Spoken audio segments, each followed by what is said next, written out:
So are we going to see an increase at the pumps, or are we going to see the government trying as much as possible to continue to subsidize at the pumps? No, we can't take it any further.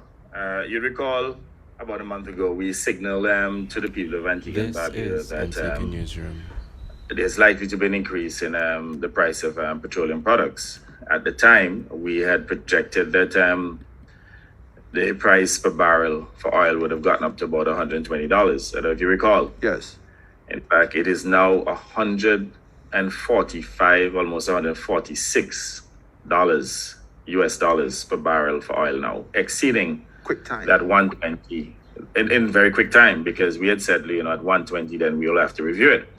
It's now at 146, and diesel is at $163 per barrel US.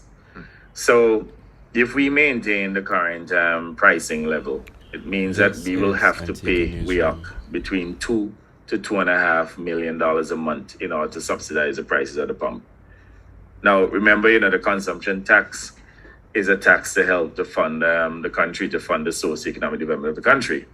At one point, when we're getting as much as $70 million a year, the UPB said it was too much, you recall.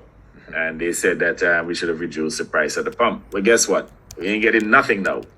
Zero. We're now in negative territory.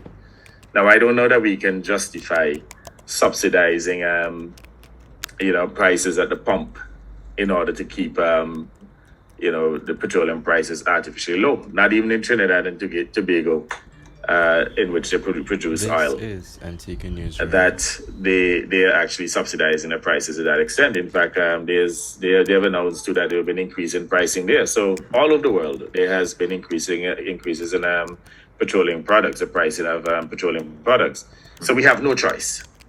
So effective early next week, there will be an increase, probably Monday or Tuesday the latest. There will be an increase in gasoline and diesel, the price of gasoline and diesel.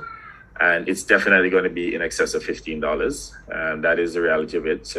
Even just to make sure that we break even, we have to increase the price. But it'll be good if the government can even get maybe even $2.5 million or $2 million a month, so that it can continue to meet some of its obligations, especially during this period in which revenue is already down by 20%. To take a further hit will be very difficult. And let us not forget that last year we saw a reduction in the consumption tax by 32 million.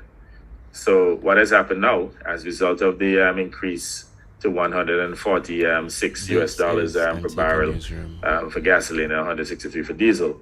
We're now seeing a situation in which the balance of the tax revenue that we used to collect has been wiped out. Yeah. To the extent, if we don't increase the price, we will then have to pay $2 million a month to West Indies Oil Company.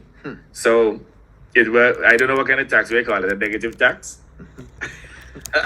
Remember, taxes are designed to raise money to run the country. So we will have to try and at least eke out some small portion out of it.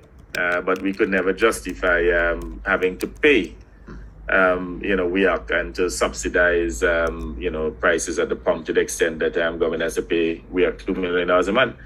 So the precise amount will be announced, if not on Monday, no later than Tuesday. I presume we'll do so on Monday, though, more likely Monday. And, motorists just have to conserve the use of fuel now. And bus drivers and so on will be a little concerned. We want to ask them to hold strain. We're hoping this is just a temporary situation and that, this war in Ukraine will not protract. And that is one of the things that we said earlier about this war,